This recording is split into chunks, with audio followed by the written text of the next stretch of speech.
merci. Ça va, mon cher ami, je te rappelle dans 10 ou 15 minutes. Oui, je suis en Suède.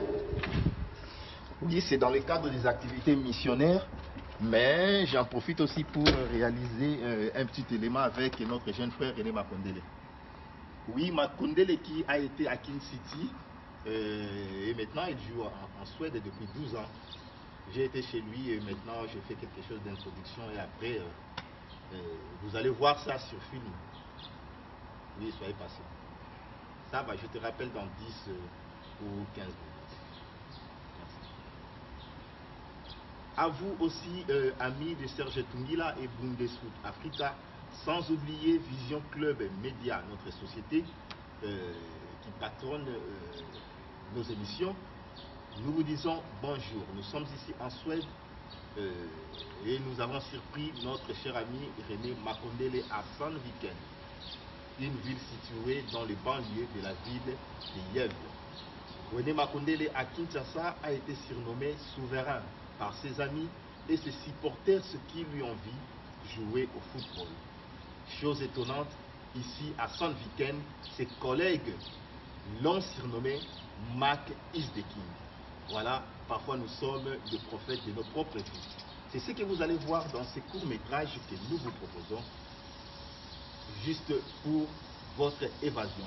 Serge Tungila sera toujours là pour vous servir dans le cadre des émissions sportives et sans oublier nos activités missionnaires. On se retrouve tout de suite. Bye. Nous sommes ici en Suède, à Gävle, d'où René Makondele, l'international footballeur congolais, nous a reçus. Vous nous avez vus à la gare et maintenant nous sommes à l'école. Nous l'avons surpris. Il est venu prendre son enfant à l'école. Bon, c'est ce que nous allons voir tout à l'heure.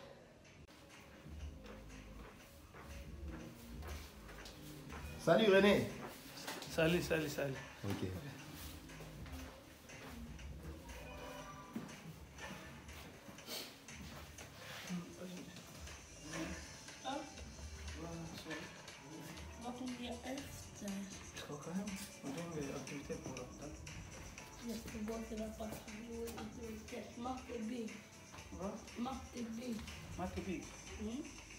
Man ska bygga såna grejer.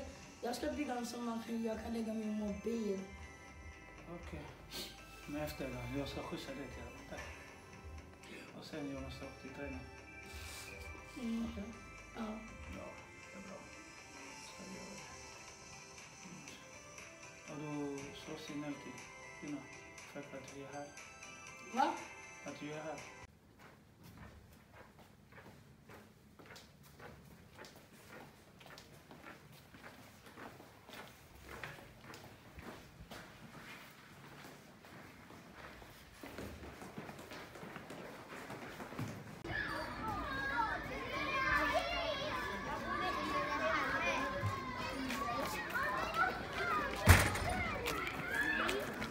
Mon Air Mac toujours, Ryan Makondele, Fitir Lukaku, Fitir Léopard ya Mboka, Oyo, Suède Léopard.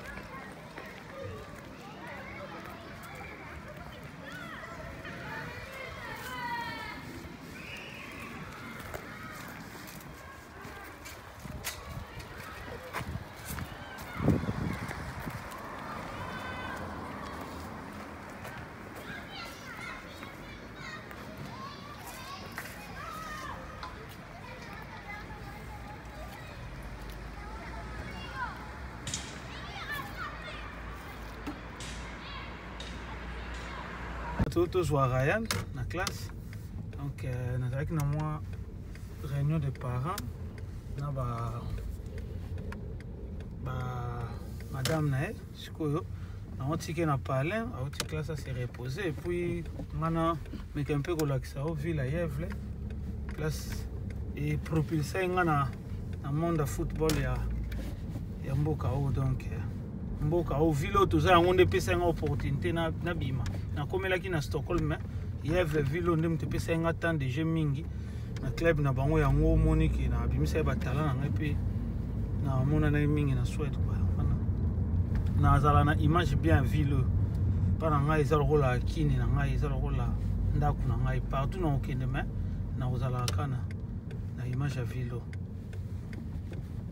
toza touti ekola wana panzi oyo tozokontinue mwa moke moke tozonga sikoyo pale apres mwana tikala biso tokontinue kosala kotala ville ya Yèvle.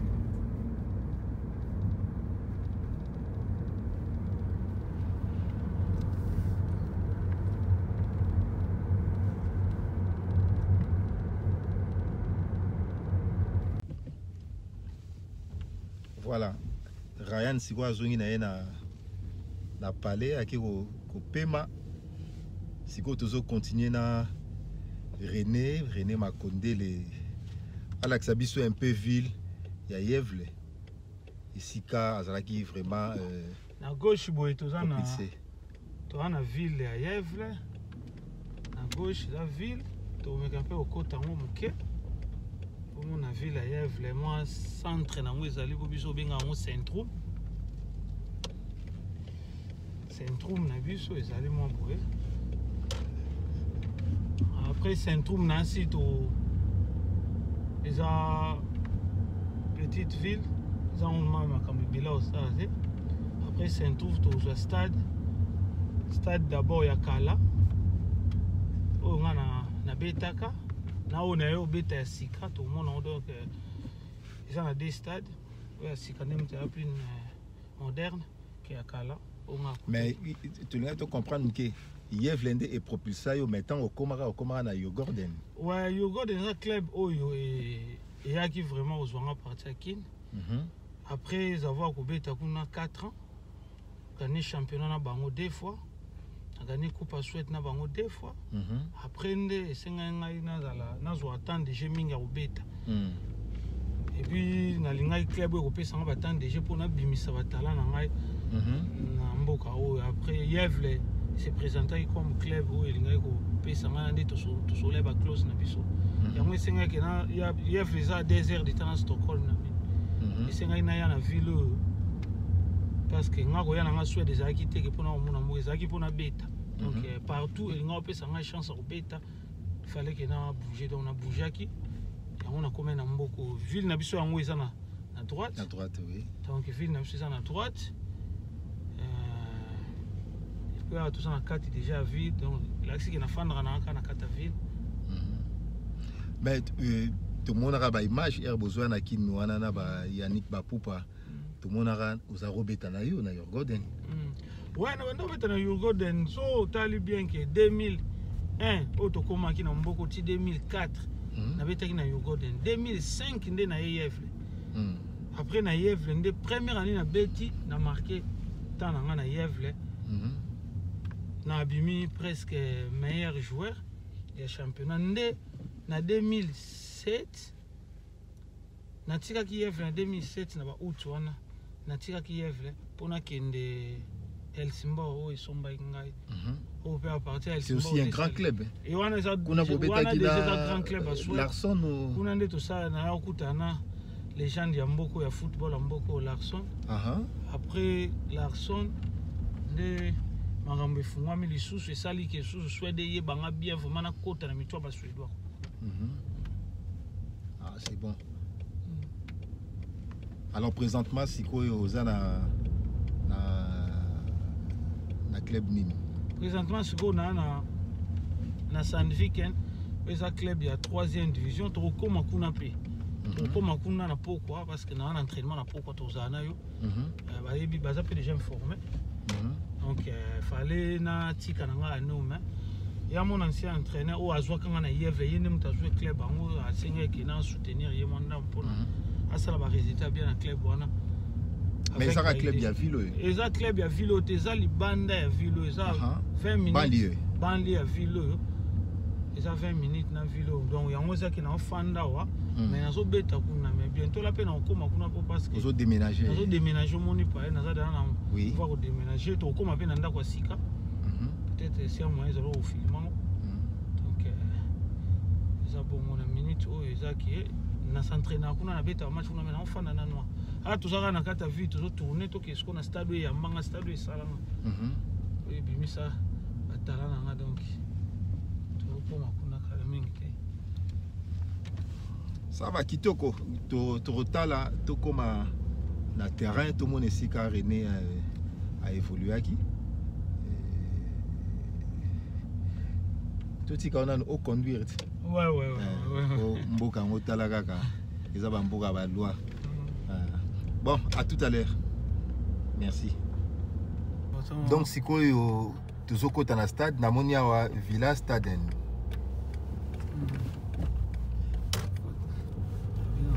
ouais ezalaki ke ezalaki soki match déjà so okoti awa déjà eza koyinda eza stade akala ezalaki nini babomango baza na idée barenouve yango mais balingi kogarde ancienneté nango parce que eza parmi bastade oyo ya liboso ya Yevle donc nayebi te soki eza ouvert na okota na omeka mpe kolakisa bino ouais namoni eza ouvert donc faut tokota yango sikoyo tozokota na Stromvalen eza parmi bastade kutu namoni bajournaliste mosusu baza na photographe peut-être bayozwa mpo eza stade historique mpo na Yevle yango oyo stade oyo yamba ngai na beta nakomeka mpe koexplike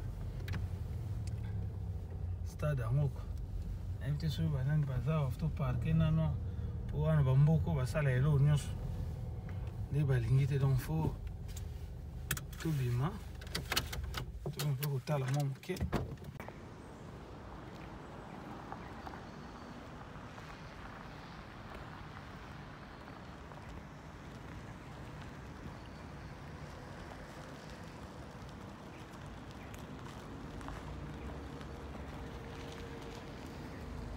ouais stade yango yango oyo koto nyonso eyaki na babengako ni bagradin tokuna bagradin mais comme bazo rénové yango donc vestiaire ezala na se kuna oyo batika yango mpona originalité na bango balingaka kolongola yango te oza parmi bastade ya liboso baconstruisa na Suède donc biso lobetaki championnat A 2005 2007 minute oyo ta stade nekomi Yevle azwi asali stade mosusu ya sika oyo nabetaki mpe année passée donc nanga peut-être parmi bajoueur ya Yevle oyo babeti na 2 stade na bango histoire na bango donc minute oyo toza mais so tolongwa toki ete sikoyo ya sika tokokota mpe baoyambanga mpe ndenge bato baza te mpo bato baosala susu ya mingi donc yango wana kua namoni neti bajournaliste mosusu mpe baozwa yango stade yango wana ve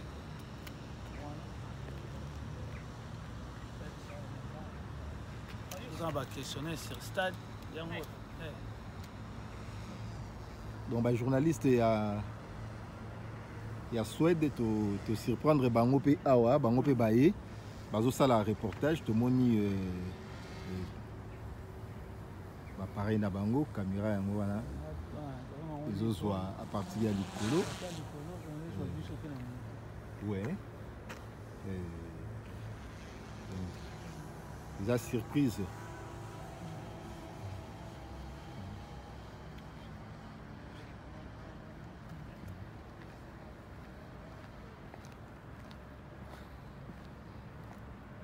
là nous sommes en train de voir René qui s'approche auprès des collègues journalistes suédois qui sont venus aussi sur place pour un reportage. Super.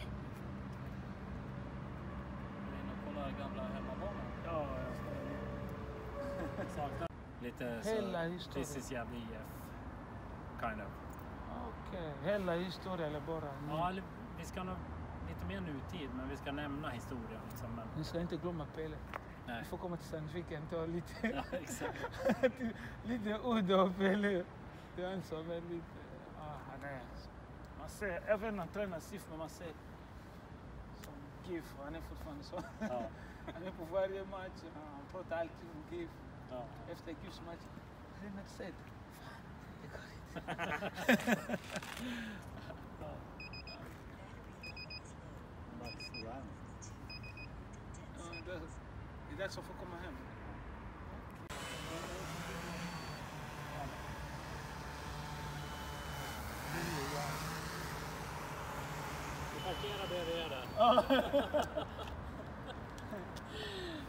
Mais tu as retrouvé juste blanc au qui a suédois parce que sur l'ina bango biso to quitté. Ouais, en fait, ne balobaka ke ya nzambe za bien donc to kuta bango pe bazoko sala histoire ya ville mobimba équipe ya Yevle. Banda tisiko ya mwana bazaki obligé ba ya kozwa ba position nyonso ya stade o esala histoire ya Yevle ya football. O Yevle banda kobeta ti 2011 balongwaki awa. Donc yango ezaki obligé ba ya do bazwi ba partie nyonso na minito ba kepe na stade ya sika. Yango to soli na esi bango biso pe to Holanda bino ko biso pe to sala to zwa kaka ba image ya ba stade ya Yevle quoi na histoire ya Yevle concernant René Makonde. Kitoko alors to landa bango. To landa bango si bon.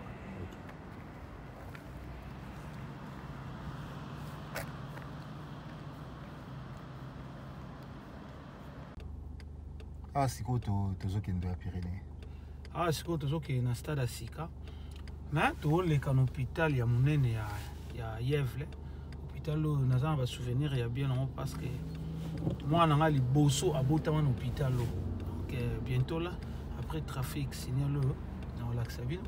Mwana nga liboso ya mwasi Retiane Makondele abotama na hôpital oyo na 2006. Donc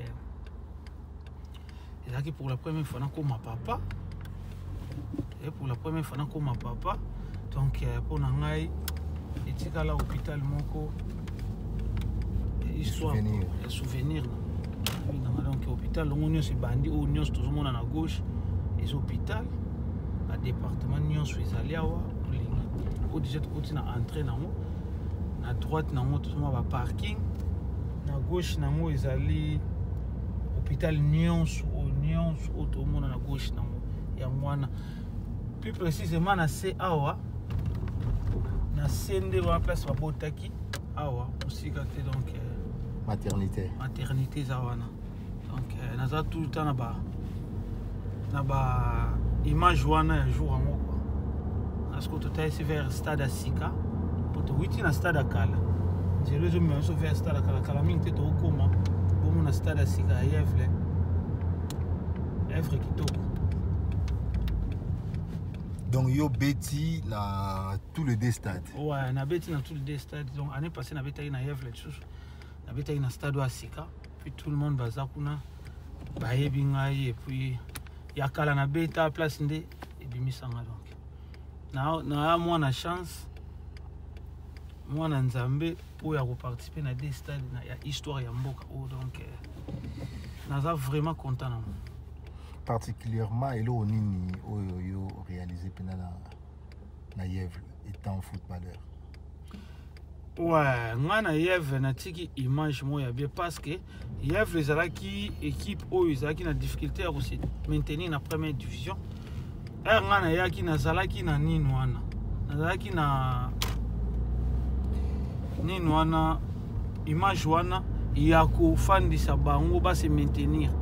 2005 ba se maintenir 2006 2007 na tiki bango na première division ngana kei na nde ba yo kokita donc pour moi na beti kaka na Yevle na première division donc ezaki pa na défi moko na signaki entraîneur à Epsenga pe na sala ki on to se maintenaki pe na zali joueur oyo Yevle ateka na cher na histoire na ye na zali numéro 1 donc pour na ngai mboka ville oyo baza na image ya biona place que na l'ex bon football le transfert le plus cher ya Yevle oyo bakota na Google partout ba au monde en donc naza mwana bango vraiment donc eza ville moko et puis c'est une opportunité ne nazo loba kaka et puis ngape nazo msilaki bango bien parce que bazwaki mbongo mpona nga na ville. Donc après Yevle nde obetaki ta Helsingborg. Après Yevle te Helsingborg asombaki nga. Après Helsingborg na ke Heken na sali 6 ans. Na Heken nazali joueur wa zana ba bi ebele na première division avec 42 buts, 42 réalisations en tant que médiateur.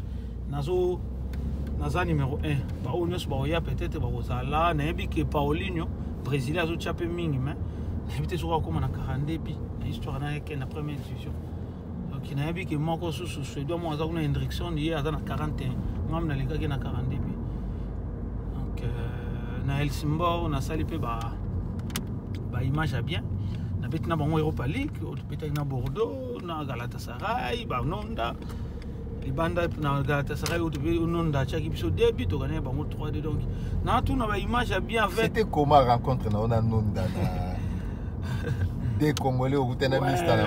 Bon, mais ça qui fait bien Nonda, c'est un gars vraiment professionnel. Il est passé à l'hôtel me voir avant match. Il est bienvenu. Na Turquie.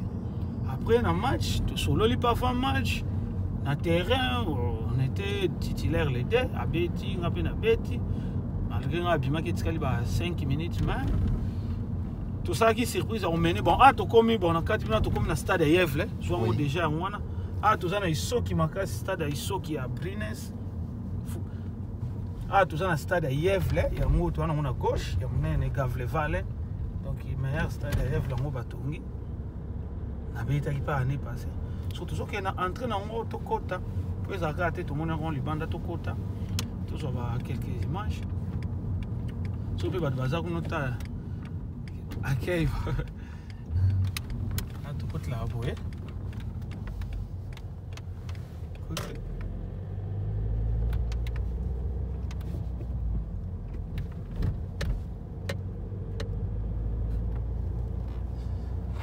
toujours côté na stade ya Yevle la Sika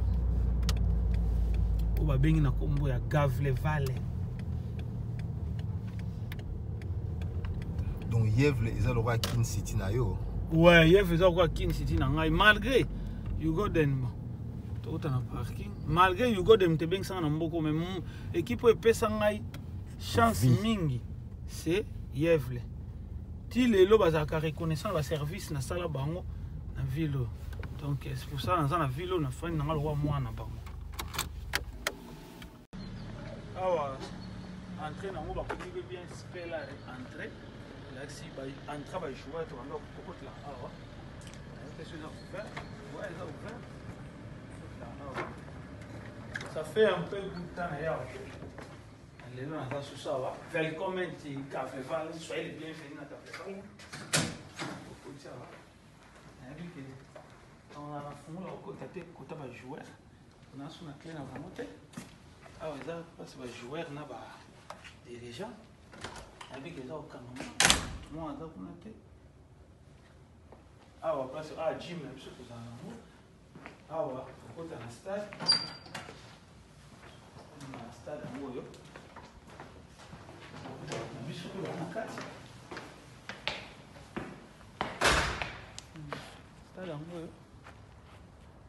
stade moyo ya Yevle Sika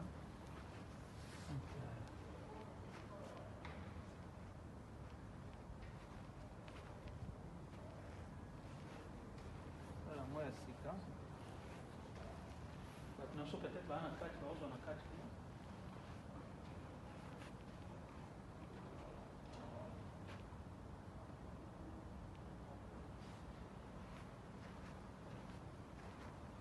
Tu as un temps, tu as tout entraînement.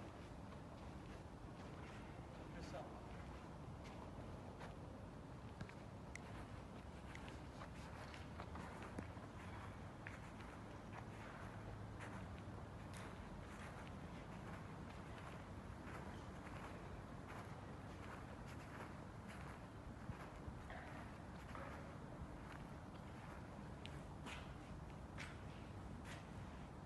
Donc baba na bino de touche yango. Ba de touche mwana. Après ça, on avait ça tout qui année passée.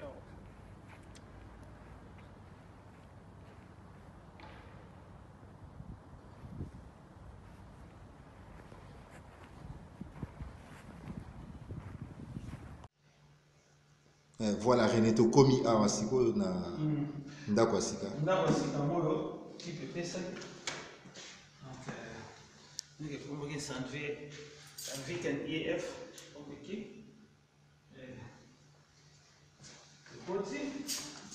Aussi, maman, on a droit tout à midi.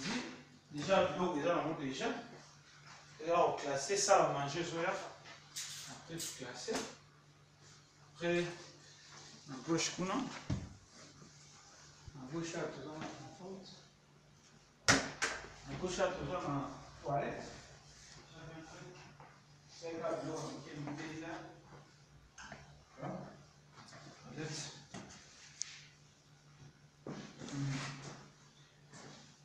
Après, je vais vous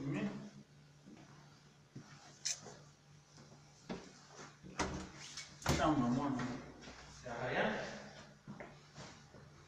Chambre, il y a petit Lukaku. Petit Lukaku, chambre, il est au Nézoya. Après, tout droit. Ah, après, ça bilamba. Déjà, vous n'avez que classé bilamba dans la nyonso. Ok. On a déjà l'histoire ici, là. Ah, ouais, salon. Mon numéro salon. Badlo, on a déjà, ah, il faut classé. Écran déjà dans la mire. Donc, chaque jour, avant l'entraînement, on sait à moi quelque chose. Les mecs, peut-être qu'ils peuvent aider dans la rideau. On s'en déjà. Chez la rideau, c'est ça. Donc, on profite. Un qui n'a pas TV.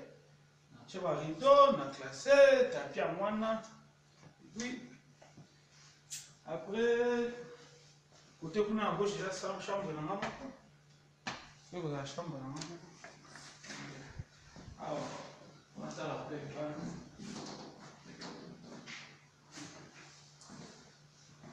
C'est un peu ça.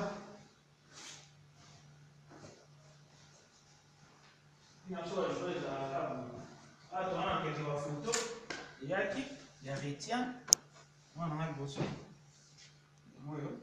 La fille est. Rien, on est là. Ça qui bébé. Oui, maman qu'on a hacké. C'était bon. On fait tourner sur le chama. On a yévé. Oui, tu bimi parler si quoi destination ça. Destination vers entraînement. Bientôt là, on a tout bima. Dans le stade pour tout ça. On s'entraîner après. Parler sous yévé. Je suis Diogo à venir. Léopard, il y a l'obinga non binga. Il faut que tu encadré. Le léopard va pas vrai léopard. Ozo encadré. Pas na yo. Ouais. Donc, au moins, bon, mais il y a les bossons dans tout le il y a une valenne. Ça donc, oh, tout n'est pas un ça y on a expliqué. Il y aura son cop au monde. Il y aura son cop. Et ça, la maïsali tournoi, il y a des jeunes. Ou mais ça, la mana hiver. Bah, tu vois ça, là, on est l'équipe de Bissot. Il y aura son cop.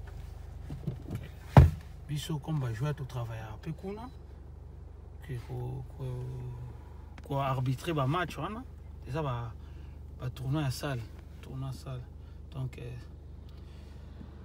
il y a un son cop. Bissot, stade à moi. Une minute, 2 minutes, comme nous sommes au stade, et puis on s'entraîne. À mon avis, moi, Ryan, à 8 ans, bien qu'il y ait petit Lukaku. Donc, Azo Beta déjà. Ouais, Beta Radio, quoi, ça va être Yamakila.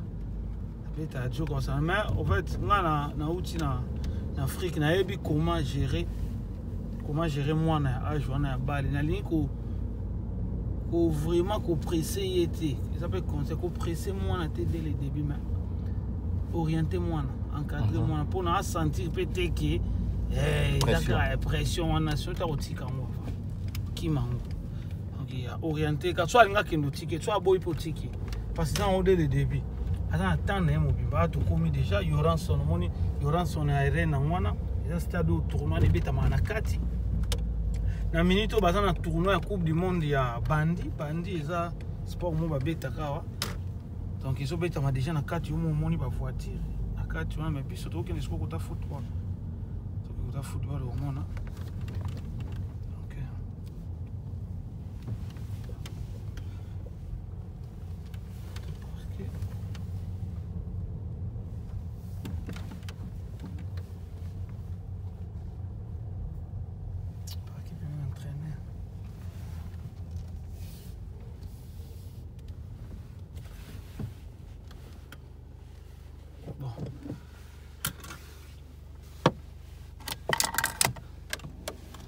Awa, na parking tokende na kati. On va voir.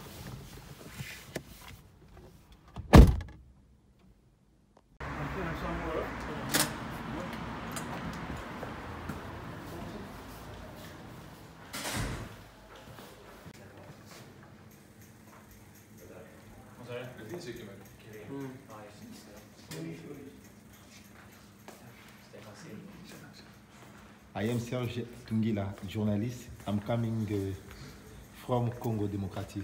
Okay, so you're here. The country for Makondele René. Okay, oh, Marco the king. Yeah. Yeah, he's the king. Okay. Balobi Makondele oza le roi. Mark is the king. Mais à cause de nini? You me handsome. Arab. Jimmy. Goran. Grande français. Bella. Viter. Aha, striker. Viter. Handsome Yomon. Vad? Ja, det är som jag mål i vårt lag. Why have you told Mark is the king? Because, you know, he's a good person. He's a good person. He can do everything. Aha. He's the best footballer in Okay. Sweden. In Sweden. It doesn't matter his age, you know. That is good. He's a good goal scorer, good passer. And he's our Zlatan in Sandviken. Like Zlatan in the whole Zlatan. country. Your Zlatan. Yeah, Zlatan. He's the Zlatan in Sandviken. You know, Donc Makondele you can ask anyone. You can ask anyone. you uza Zlatan ya équipe. Alubina tu na bisusu. Ask those guys. I don't know. Makondele is the Zlatan for your team. Yes, of course. Huh? Yeah. No, Yes. you mean. Of course. Hey, guys, I'm a cool. He's a big player.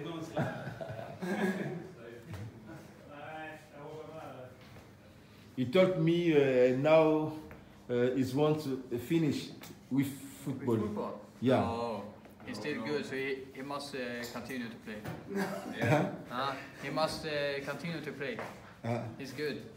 Aha. Okay. He's still our best player.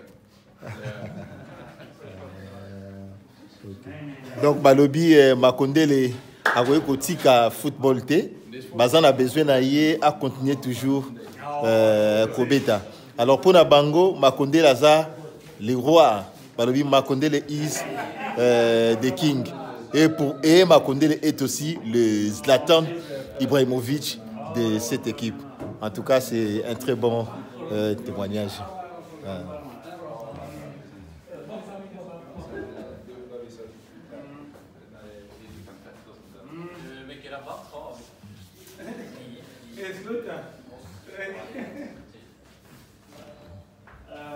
Direkt från Adidas. Mais René Balobi Bazo c'est pelaté qui est au football pour na bango balingi au continuer toujours kobeta. Et puis pour le témoignage na bango Balobi c'est toi les Zlatan Ibrahimovic de cette équipe. Ah, solo te. Ezaka ke baza ba jeune frère. Azala bien na bango. Na expérience na fona kabula na bango. Fona la ndeni. Donc évoluer pour ça la carrière musique. Bazala bien, bazala plaisir. Donc ezaka ko ba kozala ba je suis professionnel na moti na suka. Donc bana pour ça aide na mai. On a ça tout le temps wana. En tout cas félicitations, on se retrouve tout à l'heure sur le terrain pour faire l'entraînement. Bonsoir. Bandi wana banwa. This guy. Okay. Where are you from? I'm coming to DRC, the country of René Makondele. I'm from Sierra Leone. Sierra Leone. Sierra Can you speak French? Little. Little. Only English. Only English. Ah. This guy Okay. speak French. Okay. French. Ah. Yeah, speak French. Et mon ami, on a dit que toi, tu parles français. Un peu. Et toi? Un peu. Oui, moi, je suis journaliste et je viens du pays de René Makondele. Et tu viens de quel pays? Oh shit! Oh! No, sure, yes. Where are you from? Where are you I from? can't speak. I can just admit. I can just. Where are you from? Me, Angola, in Portugal. Angola. Yeah. Ah, So no French. you speak Some French. Portuguese. Yeah, and some French. Small French. Okay. Okay, Makondele is the best. He's the best. The best. The best Congolese player I've ever seen in my life. Ah, And the only one, but the Okay. best too. okay. Thanks. Yeah. Är du inte född här? Är du inte född här? Jo. Jag är från Angola, Portugal, men inte Sverige. Han spelar i svenska landslaget också. Donc, belle ambiance, tout le monde y a, on a vestiaire, bah, joueurs bazo s'est préparé pour s'entraîner ensemble avec leur leader ou grand frère René Makondele. Bah, boy vraiment à Tika Football pour eux, il peut encore continuer pour na Azala toujours wana pour na encadrer bango. On se retrouve tout à l'heure dans la partie, il y a entraînement sur le terrain. Bundesfoot Africa, Lelo chez René Makondele à Yevle. Merci.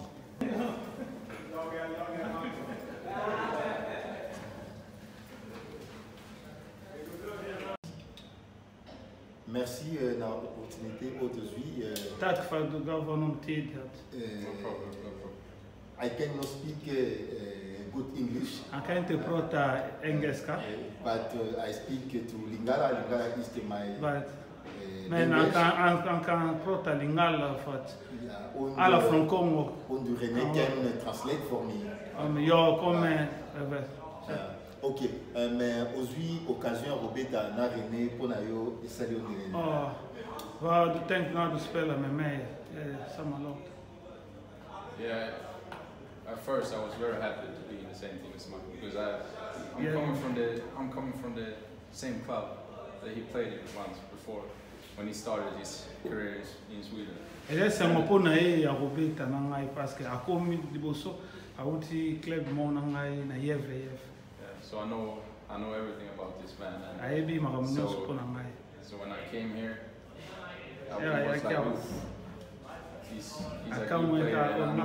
I've seen him, I've played against him, and I've seen him many times on television. And when I was a supporter in Yevle, when I was a kid, it was a pleasure to play with Marco. And he's a good friend. Mais tout à l'heure, René Makondele nous a dit qu'il veut arrêter avec le football. Qu'est-ce que tu penses?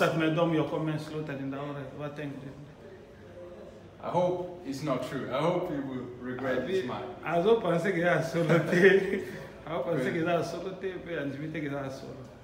Because he's 36, but he has so much quality still left.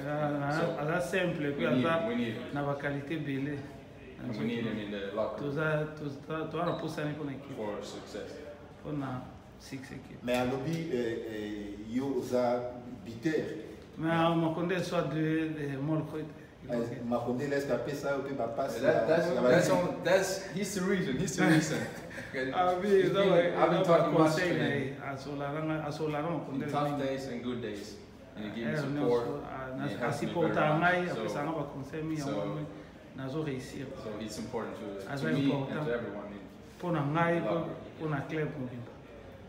Félicitations. Alors, une brève présentation auprès des amis qui ont eu l'occasion de suivre. En sortac, du kan presentera dig framför. Pleasure is mine.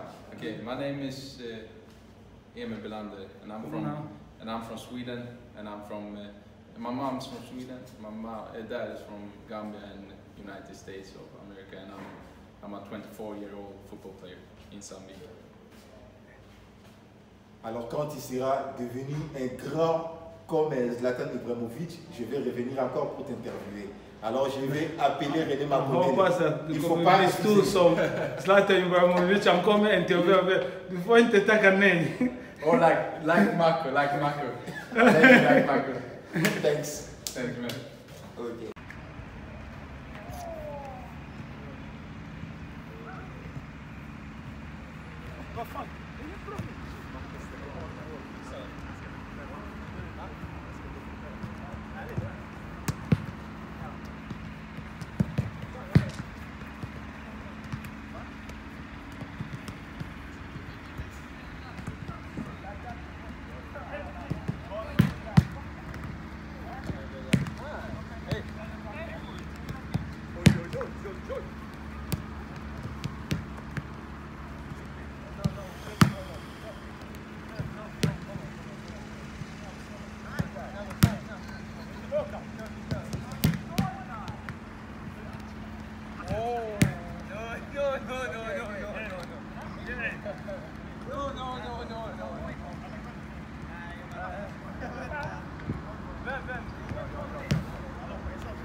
Comment vous avez connu René Makondele? Han kom ju till min gamla klubb Gävle. Gärna. Ska jag prata på svenska eller engelska? Ja, svenska. Han kom till min klubb i Gävle 2005. Jag känner klubben när jag kallar Gävle 2005. 13 år sedan. 13 ans passé. Från Djurgården kom han då. Vi lånade honom en säsong. Han började inte så bra, men sen på sommaren, efter han hade varit hemma i Kongo på ett landskampsuppehåll, så kom han tillbaka och såg ut som en toppspelare. Så då köpte vi loss honom vi köpte honom från Djurgården efter 1 års lån. Och sen gjorde han en jättebra säsong 2006. Tvåa i poängligan. Efter Arda Silva Ferreira. Och vi gick till cupfinal. Och då blev det ju många klubbar som är intresserade av René. Sommaren sen året efter 2007 så kom Helsingborg och köpte honom. Sen har vi spelat mot varandra några gånger. Han i Helsingborg och Häcken. Och jag har varit tränare i Gävle och Djurgården. Och han har ju varit otrevlig och gjort många mål mot mina lag. Alltså jag är gentil på något annat så vi kontra Gävle. Inte så även mot Djurgården, men Häcken gjorde ju en mål varje match. Så det var väldigt tråkigt. Voulez-vous dire c'est vous qui avez reçu Makondele pour la première fois ici en Suède? Skulle säga det du som hade tagit emot René Makondele här i Gävle. Första gången i Gävle. Ici en Suède? Inte i Sverige, men i Gävle. I Suède inte, men i Gävle. Kom först till Djurgården. Så kom han i Djurgården. Och var ju där några säsonger innan han kom till oss i Gävle. Avant jag på dem i Gävle. Så då kom ju Makondele och Yannick Babupa. Makondele och Yannick båda i Gävle. Båda spelade i Gävle sen. Et nous sommes surpris de revoir encore une fois cette année Makondele jouer dans votre club. Il est là pour combien de temps? Demain, le bref verra scandale. Etor Harrison fick med dig igen. Ja, det blev så. Men eftersom Makondele spelade Gävle förra året, jag kom hit nu till Sandviken så... Nej, Makondele har blivit Gävle année passée, ngana i anon Sandviken. Så blev det en möjlighet till återförening. Et comme ils ont eu possibilité pour la compagnie Oyo. Mais nous avons demandé des questions à ses amis, ses collègues, parce que Makondele m'avait dit que c'est sa dernière année de football. Mais il a offert les complices, leurs camarades dans ça. Makondele Sokhel va être insiste au football. Mais ses amis ont dit non, non, non, il doit encore continuer. Leurs camarades c'est un monstre fouchette. Vi får se, vi ska prata om det nästa vecka kanske. Totalement, peut-être au Solango la semaine prochaine. Men du tyckte han såg pigg ut? Abi yo monende na terrain. Azaki apparemment la moni ndenge na yebele comme d'habitude, mais seulement na mutunde na moni un peu chaud. And so you also go nom now because some little pig or mais sur le pied, il est toujours le même. Mais foot semble voir. Ok, merci beaucoup, merci coach. Tac. On peut prendre une photo ensemble. Voilà. Tout ça maintenant dans le lieu d'entraînement. René Makondele na ba collègue naye va s'entraîner. Ambiance Eza Penza Kitoko. Voilà. Il y a beaucoup à faire chez nous, hein. Équipe Eza à 3e division. Mais tout le monde a quand même sens, il y a organisation Eza Makasi. Exemple Kitoko. Otoko Landapo na football na biso. Alors tout ça na terrain. Na bango bozomo na stade tribune na simanangai. Voilà.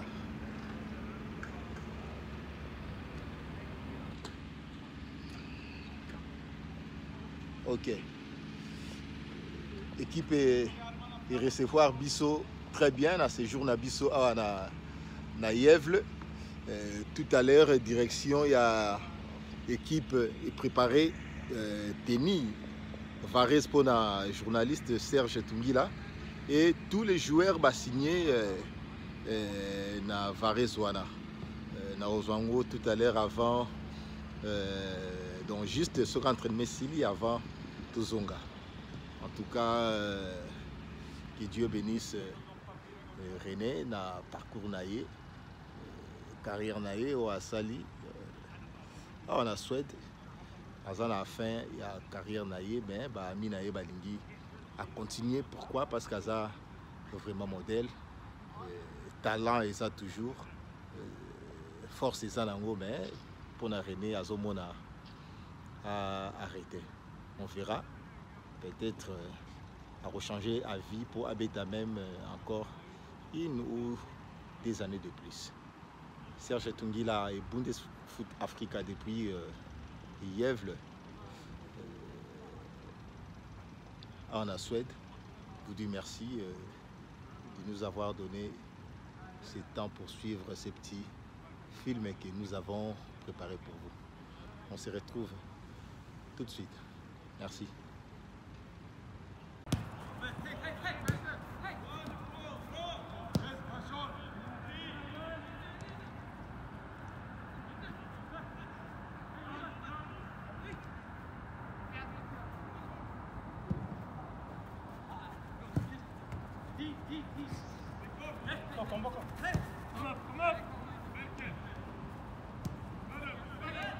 Voilà, merci. Boti Bomon André, Tamboli na René, Makondele Bomoni ville ya Yevle, Bomoni pe Bastade, et puis stade nae Oasuka, Sika Azo Betabale pour la fin de la carrière nae. bon, il va offrir même maillot, oyo. Tous les amis de René Makondele, ça dit orthographe, vraiment, je suis très content. Alors, pour clôturer cette émission, la Koutanina deux jeunes congolais, Bazo, Beta en Suède, et pas René Makondele, donc Azo encadré quand même jeune frère Naé pour la carrière de Salaki. Ce qui s'est présenté et pas à bateau, Bazo occasion, mon avis. On a les après-midi dans un A21. Donc ça fait pas longtemps qu'on est là. Et pour un football caca. Donc on peut un futur quoi.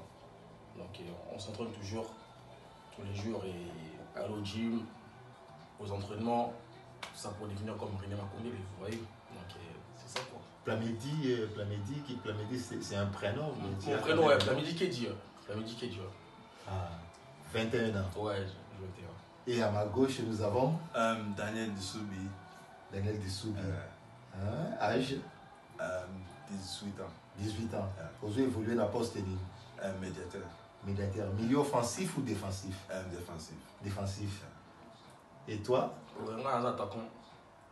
Alors, attaquant de pointe. Alors, présentement, vous s'entraînez dans le club Nîmes.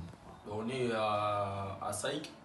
En ce moment, donc, tout ça se passe bien, donc on attendait la réponse. Et apparemment, c'est déjà là, donc on est fiers quoi. On est fiers de nous, on a fait l'entraînement pendant une semaine. Et donc c'était carré. Ils ont bien aimé et du coup, on attend les jours à venir. Voilà, nos frères compatriotes congolais, Bango et Bomoni Bango, c'est pas qui n'a René Makondele, Blaise Mbemba, Yannick Bapoupa, Richard Ekunde, Awana Suède. Alors, tout s'est préparé pour la tous et là, bien aimé la biso. En tout cas, Maraboutou, ils ont bien séjourné l'équipe Kitoko à Naïevle. Dans les jours à venir, Naïbi Kenaza, na droite Nanga, René Makondele, na gauche Nanga, Ibrahimovic. Dieu est au contrôle et fait grâce Makamouté au les bien. Allez, comme disent les Allemands, tchuss, bye. Bye. Bye.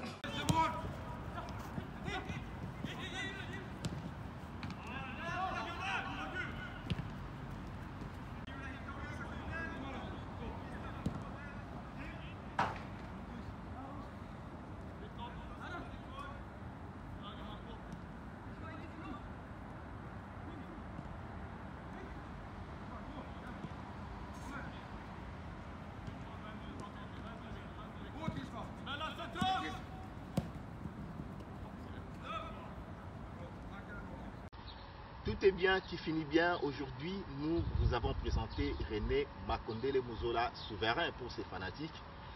La prochaine fois, nous serons peut-être en France, en Belgique ou en Allemagne, d'où nous sommes résidents. Et pourquoi pas à Kinshasa, notre ville d'où nous sommes nés. Serge Tungila, Bundes South Africa, Vision Club Média, vous dit merci d'avoir été à notre compagnie. On se retrouve dans de prochaines émissions. Bye.